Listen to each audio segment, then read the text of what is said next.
Muy buenos días para todos. Mi nombre es Ricardo Pérez, soy ilustrador, docente de dibujo y un gran aficionado de la literatura y el cine fantástico y de ciencia ficción.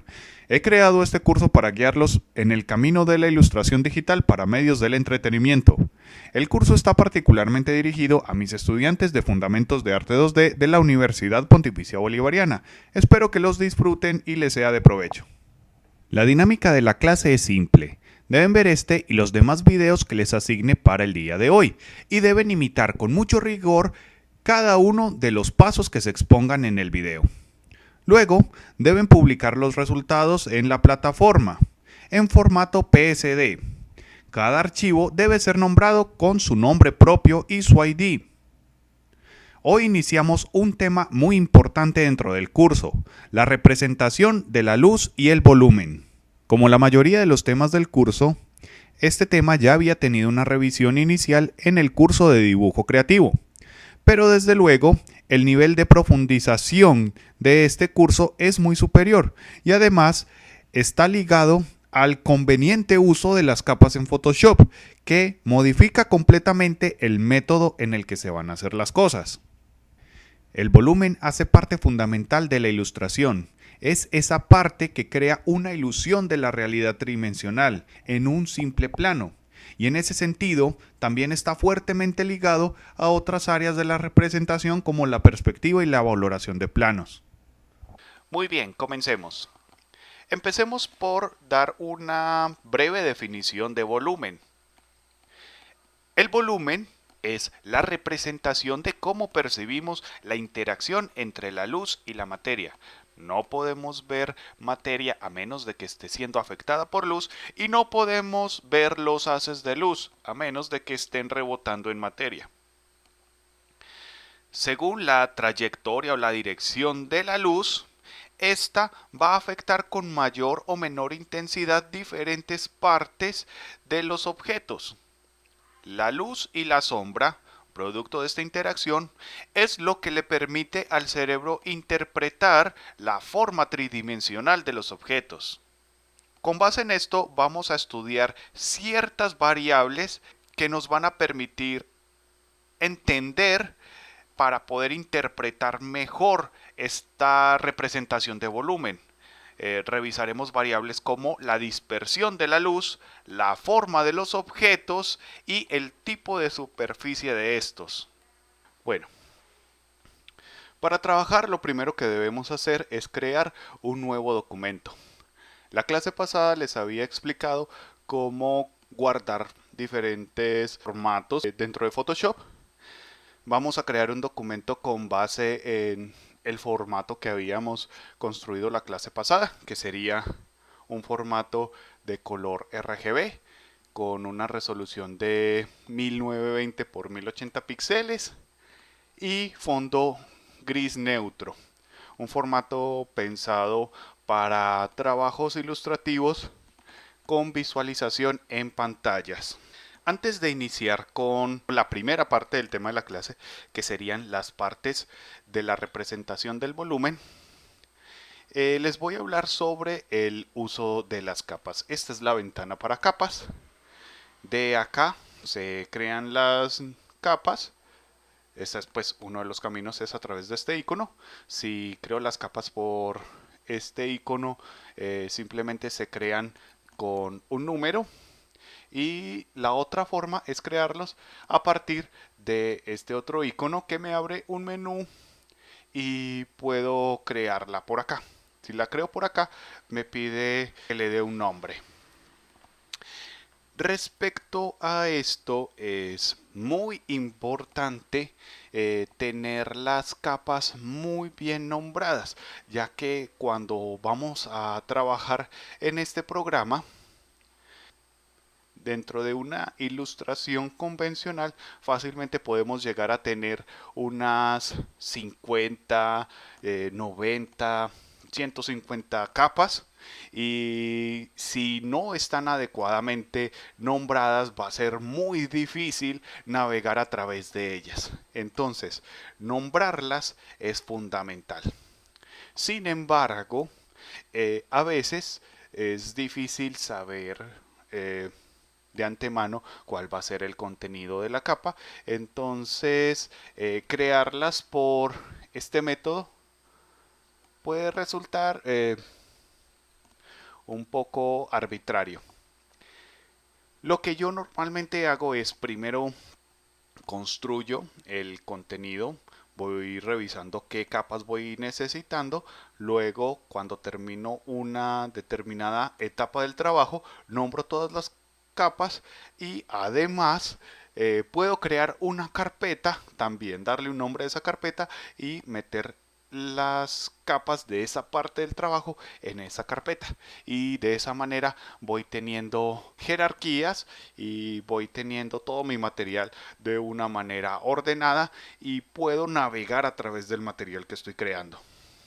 Con respecto a esto, también es muy importante volver a mencionar una regla de oro que les había mencionado en las clases pasadas, y es que está completamente prohibido dibujar en la capa del fondo, ya que esto nos bloquearía cualquier posibilidad de edición y truncaría el trabajo en general. Revisemos entonces las partes constitutivas básicas de la representación del volumen. Lo primero que vamos a necesitar es dibujar un objeto. Voy a hacer una nueva capa y voy a dibujar una esfera. Para eso me valdré de la herramienta elipse. Para dibujar una elipse y que no sea un simple óvalo, debo dejar presionada la tecla Shift. Pero antes me voy a asegurar de que esté trabajando en píxeles, que es lo que necesito. Esta esfera va a ser de un gris, pero no del mismo tono que el fondo. La haré un poco más oscura.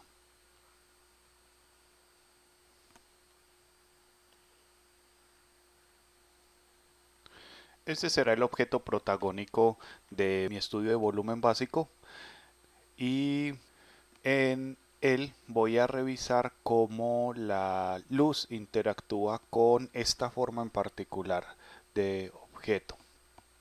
Es interesante porque al ser un objeto tan redondeado, los haces de luz de una fuente de luz interactúan de manera desigual según el ángulo de la superficie.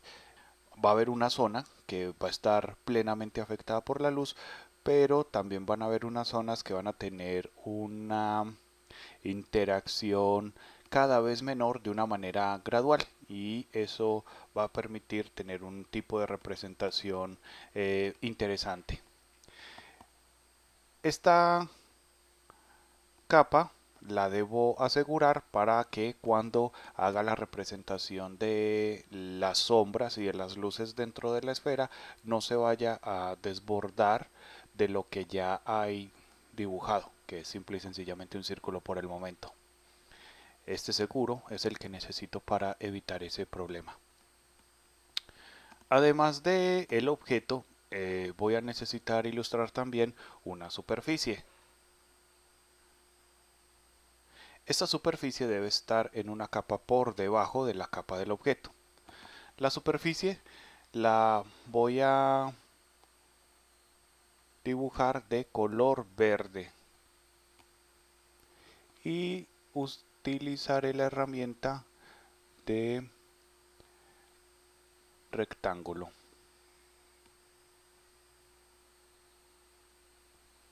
Este verde está muy intenso, voy a pintarlo con el bote de pintura de un verde un poco más oscuro. Este me parece más adecuado. Bueno, ya tenemos el objeto y tenemos la superficie. Ahora voy a dibujar en una nueva capa algunos elementos que serán principalmente guías para la construcción del volumen, pero que realmente no son visibles en un dibujo ya finalizado.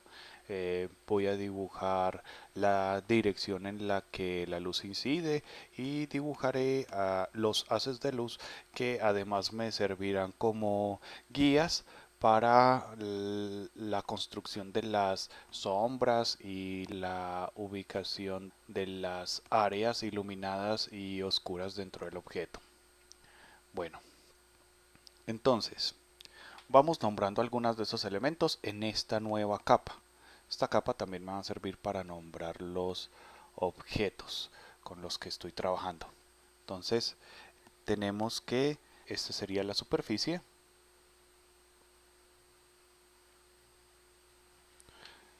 Listo. Y tendríamos que este sería el objeto.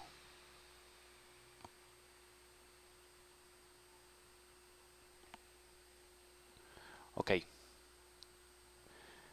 A continuación les mostraré un elemento fundamental en la representación del volumen.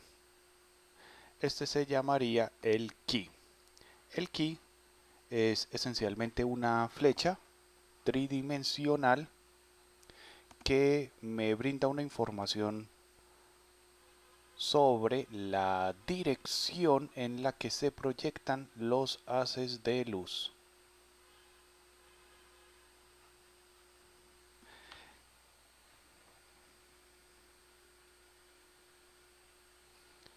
Esto no es la fuente de luz para nada, incluso podría dibujar el mismo key por acá y representaría exactamente lo mismo.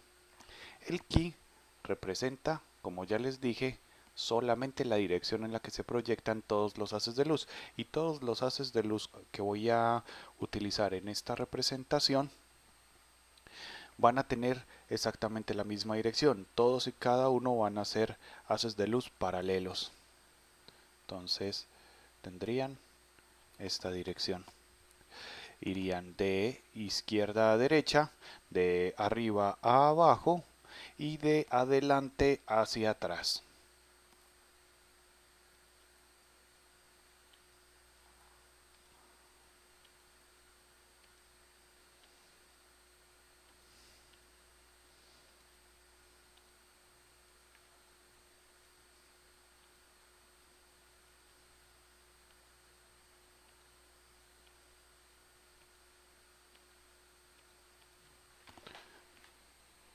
Esta es una representación básica de los haces de luz.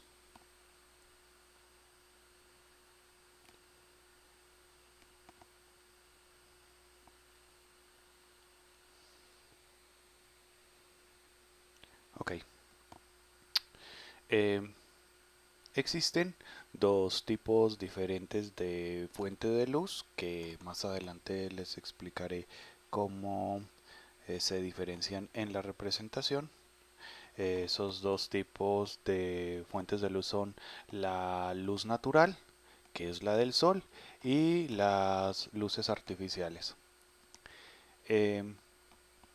La luz natural siempre se representa con haces de luz paralelos. En la realidad, todas las fuentes de luz generan su luz de manera radial. Sin embargo, el Sol se encuentra a tanta distancia que la diferencia de ángulo de lo que nos puede llegar de sus haces de luz es inmedible. Entonces, es imposible representar las diferencias de ángulo del Sol. Entonces, se representan todos sus haces de luz paralelos. Sin embargo, esto lo revisaremos un poco mejor más adelante. Ahora, a pesar de esto, no todos los haces de luz tienen exactamente el mismo ángulo. Hay unas ciertas variaciones de ángulo en la forma como inciden estos haces de luz.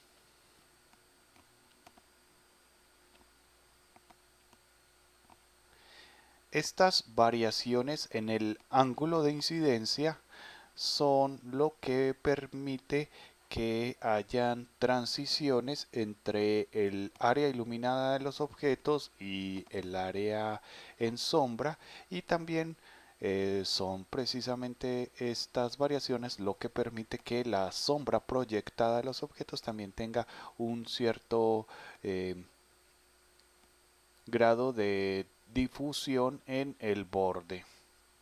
Ok, entonces, como la luz que afecta estos objetos incide de adelante hacia atrás, la parte más iluminada de el objeto estaría acá. Imaginémoslo así. Entonces la luz viene y choca directamente con esta zona del objeto. Acá la luz es plena, pero además va a haber un área por acá donde no llega nada de luz y esta área estará completamente a oscuras. Y además, como ya les dije, hay un cierto grado de diferencia en los haces de luz y eso va a permitir además que haya una transición que va de lo muy oscuro a lo claro de manera gradual. Listo. Casi siempre se debe destinar en los objetos, en la representación del volumen en los objetos, una zona de transición entre lo completamente oscuras y lo completamente iluminado. Sería un error dibujar el volumen de los objetos únicamente con transición. Se ve terrible y es muy poco profesional. Bueno, además esta incidencia de la luz va a hacer que el haz de luz genere una sombra proyectada al ser cortada por el objeto. Imaginemos esto como si el haz de luz fuera una extrusión de plastilina como esta de las maquinitas Play-Doh y el objeto al quedarse como de una manera, bueno, inamovible en la mitad del camino del haz de luz, genera en consecuencia un hueco en el haz de luz. ¿Sí? Este hueco en el haz de luz continúa formando parte del haz de luz hasta que el haz de luz se encuentra con otra materia con la cual interactuar. En este caso la otra materia sería la superficie. Y cuando interactúa con esa otra materia se afecta todo menos el espacio, el hueco que había generado el objeto. Eso es lo que representaría entonces la sombra. Y como el haz de luz tenía una dirección y el objeto fue bloqueado justamente en esta área, la sombra debe ser consecuente a esas proyecciones. ¿Sí? No puedo llegar a dibujar de cualquier manera como me dé la gana una sombra proyectada, ¿no? Debo tener en cuenta el ángulo de incidencia con mucha precisión para poder hacer esta representación. Y además, como les había dicho, hay una zona de dispersión provocada por la diferencia de ángulo de incidencia en los haces de luz. Esto se los aclararé un poco más adelante. Vamos por partes. Primero revisando los elementos básicos y luego desglosando un poco mejor cada uno de esos elementos básicos. Además, este grado de dispersión del que les hablaba es mayor mientras más distante sea el objeto. Es decir, que por acá la dispersión de la sombra va a ser muy poca y por acá la dispersión de la sombra va a ser mayor. Como según esta incidencia, la sombra está un poco más allá de lo que tenía planeado, entonces debo estirar la superficie. Por suerte estoy haciendo uso de las capas y puedo manipular de manera independiente cada elemento dentro de la composición. Si todo estuviera siendo dibujado en una misma capa, esto se volvería simplemente imposible. Entonces, selecciono la capa, presiono el comando control T, que es transformar, y escalo de manera lateral el objeto. Acá tiene escalado simétrico. No necesito escalado simétrico en este momento, entonces debo dejar presionar la tecla Shift para que me escale en una única dirección. Muy bien.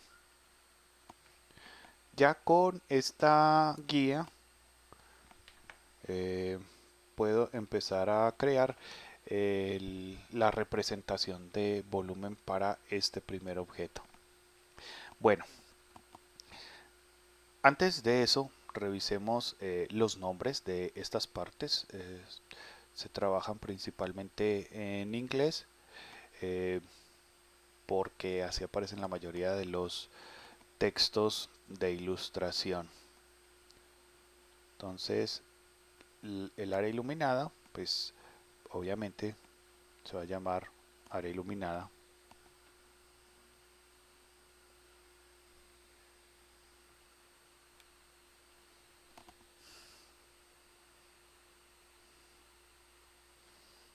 Y el área en sombra se va a llamar, o el área oscura,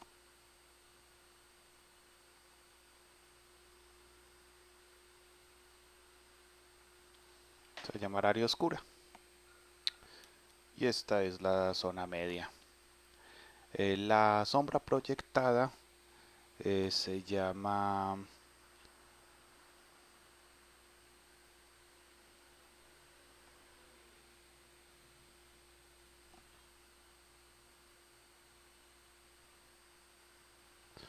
sombra proyectada. Listo. Voy a bajar un poco la opacidad de esta capa para que no me estorbe cuando esté creando el volumen, pero que se pueda apenas ver lo suficiente para poder ver bien las guías. Entonces tengo un área iluminada acá, tengo un área en la oscuridad. Iría a la capa de la esfera, ya la tengo asegurada, entonces puedo tranquilamente pintarla. Utilizaré un pincel y utilizaré la herramienta o el vínculo del lápiz a la opacidad según la presión. Utilizaré un gris oscuro, pero no negro, y dibujaré esta parte que va en sombra. Les recuerdo, no todo es transición entre el área oscura y el área iluminada. Debe haber un área oscura de un mismo tono parejo, un área iluminada de un mismo tono parejo y un área de transición entre ambas. Ya que tengo definida esta área, voy a cambiar el pincel y le reduciré la dureza a 0. También creceré un poco el tamaño. Mantendré el vínculo a la opacidad según la presión y con base en esto trataré de crear una transición entre esas dos áreas de una manera suave. Me está empezando a estorbar un poco las guías, entonces las apago un momento.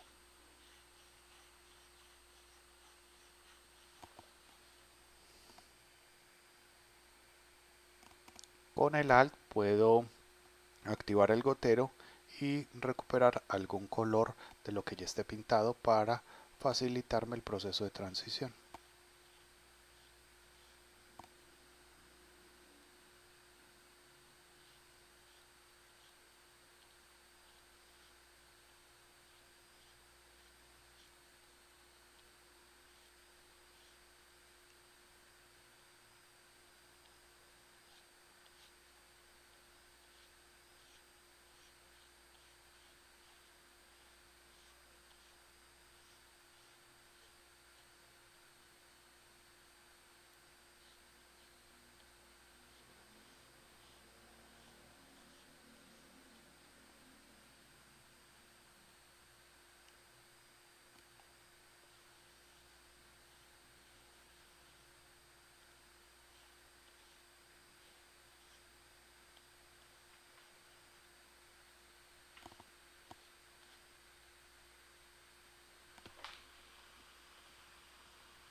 Creo que puede ser un poco más oscuro ahora que lo pienso.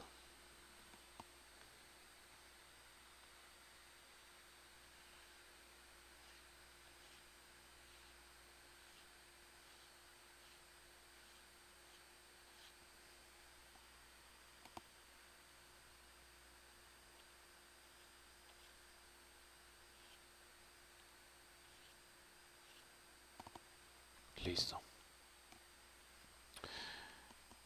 Muy bien. Ahora voy a crear la sombra proyectada. Para crear la sombra proyectada debo tener en cuenta que se hace más difusa la sombra mientras más lejos esté del objeto y que debe ocupar el espacio que ya está delimitado por esta guía de la dirección de los haces de luz. La sombra no la voy a dibujar directamente en la superficie, sino que crearé una nueva capa y seleccionaré el color negro. Voy a buscar un pincel que tenga una dureza de aproximadamente 70 y doy una única pincelada fuerte hasta que se vea negro. Es casi un círculo, pero tiene un borde difuso. Es ideal para lo que necesito en este momento. Con el control T y con el shift presionado, voy a darle más o menos la forma que había diseñado para la proyección de la sombra de la esfera. Aquí está bien y de hecho es una sombra aceptable, pero para que sea más difuso de este lado y menos difuso de este otro lado, voy a distorsionar esta figura con perspectiva. Entonces presiono las teclas Alt, Shift y Control a la misma vez y escalo en perspectiva en esta dirección. De esta manera se genera más difusión acá y menos acá. Voy a ajustar un poco la proporción que se distorsionó.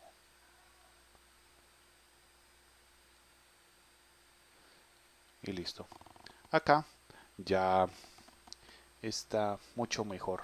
Sin embargo, se ve muy oscura la sombra. Voy a bajarle un poco la opacidad hasta que se vea más consecuente con el brillo de la esfera que acabé de pintar. Entonces en este momento ya tenemos una representación básica de los elementos, que son una superficie, el key con sus haces de luz. El key determina la dirección de los haces de luz. Tenemos este objeto que está siendo afectado por los haces de luz. Tenemos el lado brillante, tenemos el lado oscuro, tenemos la sombra proyectada con su zona de transición, la zona de transición entre el lado brillante y el lado oscuro. Y estos son los elementos iniciales. Vamos a continuar mejorando esta simple y sencilla revisión y vamos a ir complicando esta composición con otros elementos y otras incidencias lumínicas que también forman parte de la composición, pero que son un poco más elaboradas. Antes de continuar, voy a nombrar adecuadamente las capas y las guardaré en una carpeta. Como les había mencionado, mantener el orden de este sistema de capas es fundamental para una adecuada higiene de trabajo. Entonces esta carpeta se va a llamar superficie.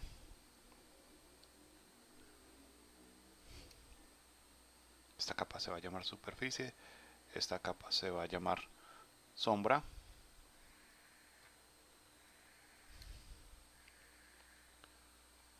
Esta se va a llamar objeto.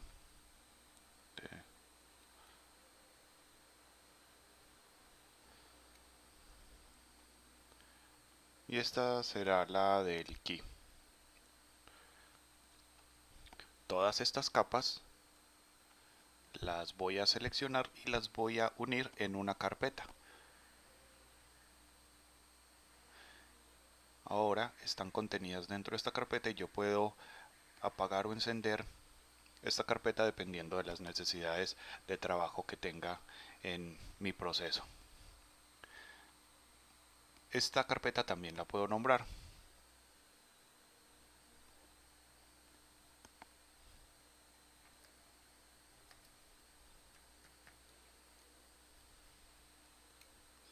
Muy bien. Ahora haré una nueva capa y en esta nueva capa voy a explicar un asunto que complementa un poco lo que acabamos de ver. Dependiendo del ángulo de incidencia de la luz, este va a afectar de una manera diferente los objetos. Esto es un poco de lógica, pero de todas maneras es importante que hagamos una revisión de cómo se vería eso. ¿Sí? Entonces, voy a dibujar tres esferas nuevas y a cada una de esas esferas les voy a aplicar un ki diferente, un ángulo de incidencia de la luz paralela diferente, y dependiendo de la dirección de la luz, la forma en la que se distribuyen el bright side, el dark side y la transición va a ser diferente. También la dirección de la sombra proyectada va a ser diferente y el largo de la sombra proyectada va a ser diferente.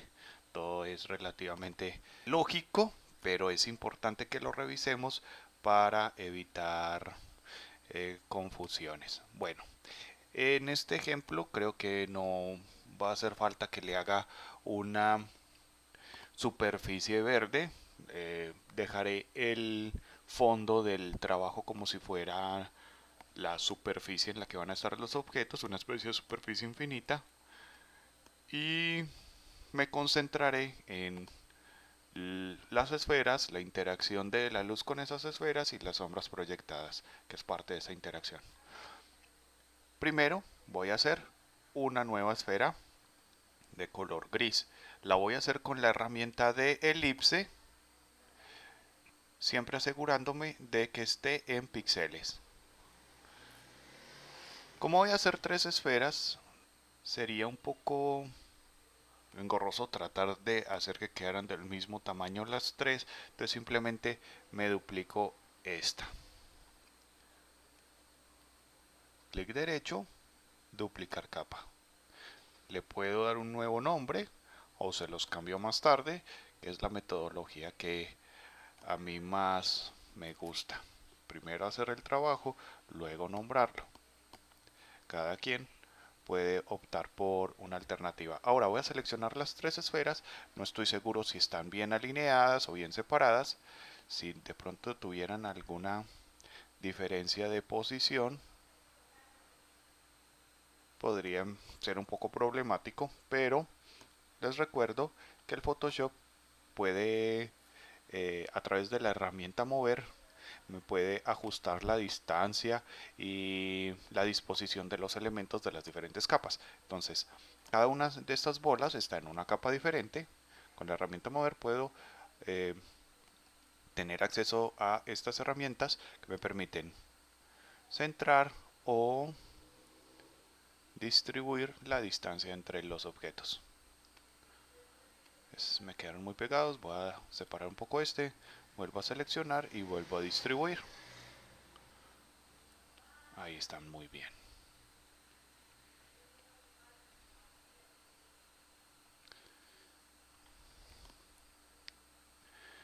En una nueva capa voy a hacer los key y las guías. Como solamente son guías y no son parte del dibujo como tal, no creo que necesite una capa diferente por cada key. Puedo hacer los key y las guías de iluminación en la misma capa sin ningún problema. Voy a cambiar mi modo de color.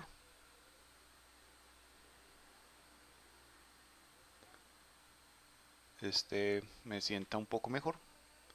Es más clásico, se parece bastante al que está estandarizado acá.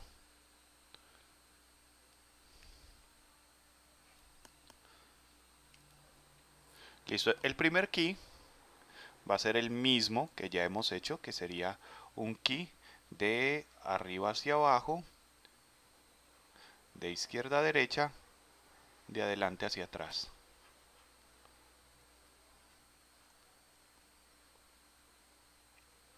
Este key tiene un ángulo de incidencia más o menos así.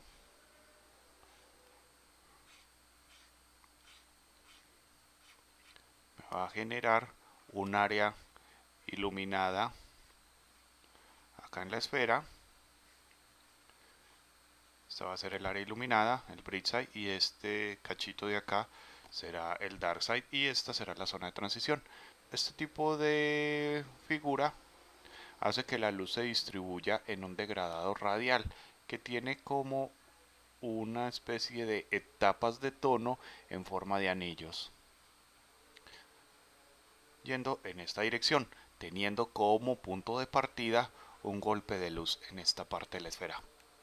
La sombra proyectada está delimitada por estas guías, ¿sí? Pero también debe tenerse en cuenta que la luz viene desde adelante, por lo tanto la sombra se proyecta un poco hacia atrás.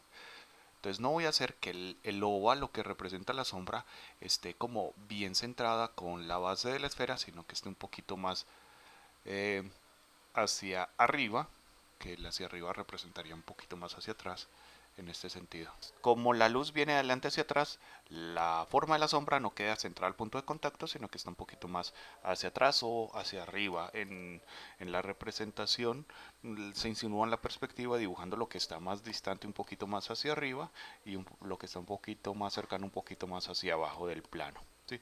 Es muy similar a cómo se percibe la realidad. No es algo eh, determinado por la convención, sino que es bastante lógico.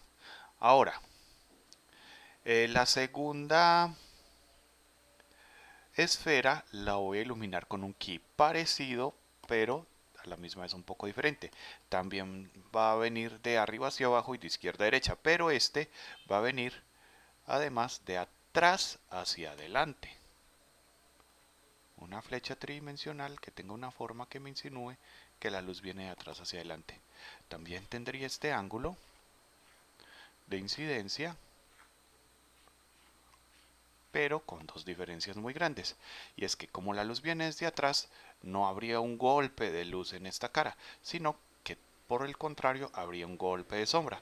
Entonces, la forma en la que se distribuye sigue siendo radial, pero no se empezaría por un golpe de luz, sino que se empezaría por un golpe de sombra que tendría un Brightside muy pequeño. No sería el pleno Brightside como acá, sino muy pequeño y muy débil, mientras que acá sí hay un golpe grande y fuerte del dark side. Además, la sombra ya no estaría centrada igualmente no estaría centrada al punto de contacto, sino que estaría un poco más hacia abajo o más cerca del observador. Sin embargo, debe mantenerse delimitada por estas guías que me dictó la incidencia del ki. Y por último, voy a hacer un ki que vaya perfectamente de arriba hacia abajo y nada más, sin información lateral, sin información de profundidad. En este caso, no habría un degradado radial, ¿sí? Acá se da un degradado radial por anillos, acá se da un degradado radial por anillos, acá sería un degradado lineal. Simple y sencillamente el tono cambia en esta dirección de una manera muy simétrica. Todos los haces de luz para este key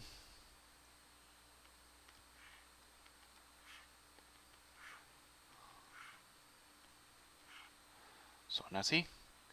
Y el punto de contacto de la esfera con la superficie y el óvalo que representa la sombra proyectada van a tener su centro bien alineado. Este está más abajo, este está más arriba, Listo. Entonces estas son las guías. Hagámoslo. Voy a bajar la opacidad. Voy a asegurar cada una de las capas que tienen una esfera para que no se vaya a desbordar. Y voy a pintar estas esferas.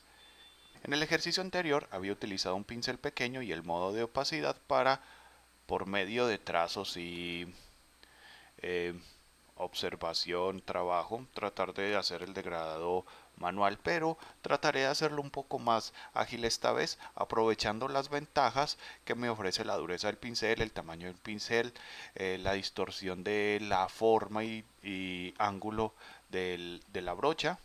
Entonces, lo voy a hacer de la siguiente manera. Primero, hago el dark side, no tan oscuro, así, que ocupe un buen espacio. Luego tomo un pincel grande con dureza baja, no completamente a cero, pero sí muy baja. Un pincel más grande, lo achato un poco y le doy la forma y el ángulo que debería tener el Brightside de esa esfera. Sí, sería más o menos así. Y selecciono el color gris con el gotero. Recuerden que cuando tengo la brocha presionada solo necesito hundir el Alt y froto un poco y ya queda mucho más pulido y mucho más fácil. ¿De acuerdo? Ahora voy a hacer el volumen de la segunda esfera. Voy a tomar el mismo tono de Darkseid que utilicé acá. No tengo que pasarme para esa capa para seleccionar el color, simplemente puedo seleccionar el color de cualquier lugar sin importar la capa en la que esté. Solo tengo que estar parado en la capa que voy a pintar y hago más o menos lo mismo. Entonces este Darkseid tendría esta distribución. Y por último voy a hacer esta esfera. Para hacer esta esfera voy a utilizar la herramienta de degradado lineal, que es bastante cómoda en este momento. Entonces voy a abrir la ventana, voy a seleccionar de base un degradado que no tenga transparencia y cambio los colores. Voy a hacer que este oscuro sea el color de mi Darkseid. Ok, y voy a hacer que este claro sea el color del Brightside.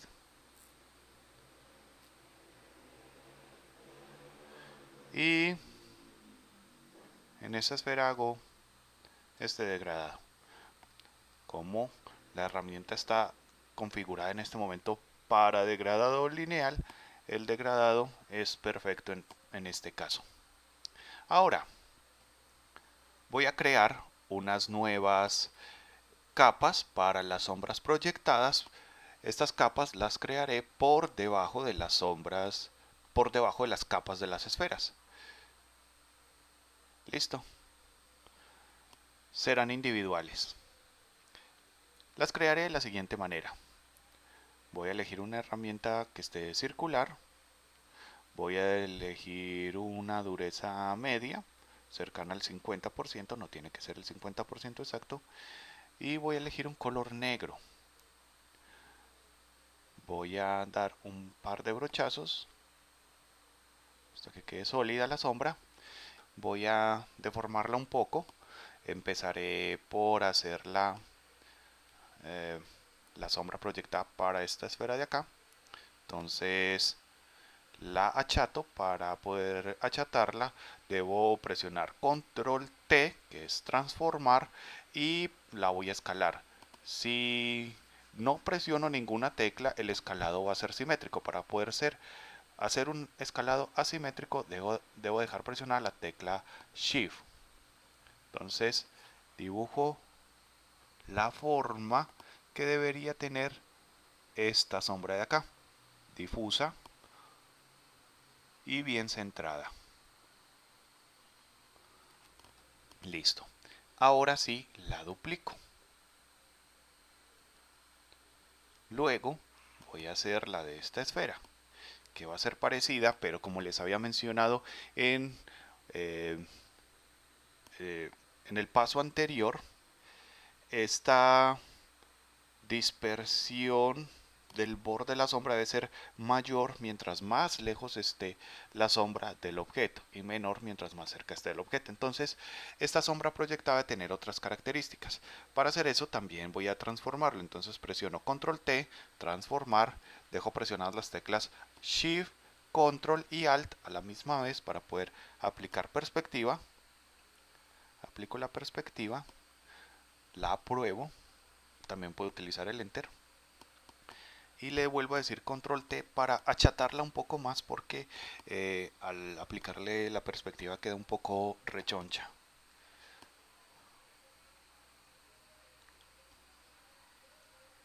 Acá. Y un poco más estirada. Listo, les recuerdo que esta debe estar un poco más hacia abajo, no debe quedar muy centrada al punto de contacto. Esta estaría bien así. Y esta también la duplico.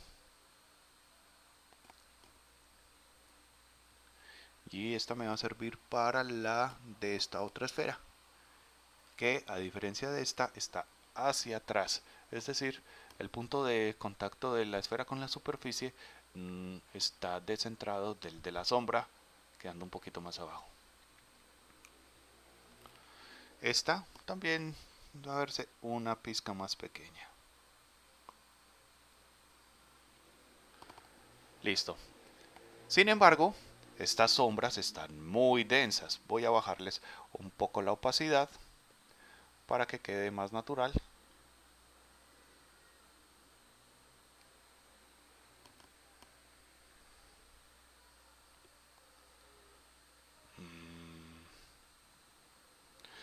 Creo que ahí estaría bien. Y por último, voy a nombrar las capas. Entonces, esta se llamaría objeto 1. Bueno, cada quien lo nombra como guste.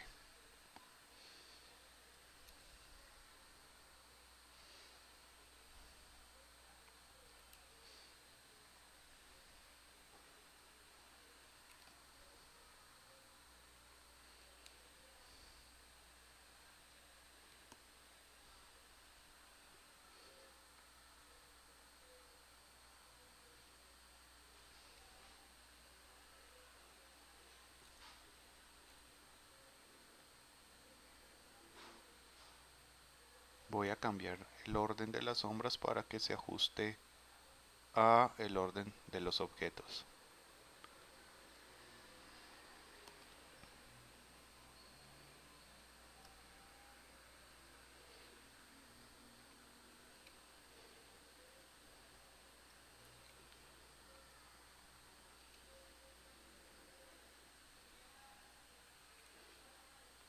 Y todo esto también lo voy a guardar en una nueva carpeta. Entonces lo selecciono, le doy clic al icono de carpeta, le doy un nuevo nombre a esta carpeta.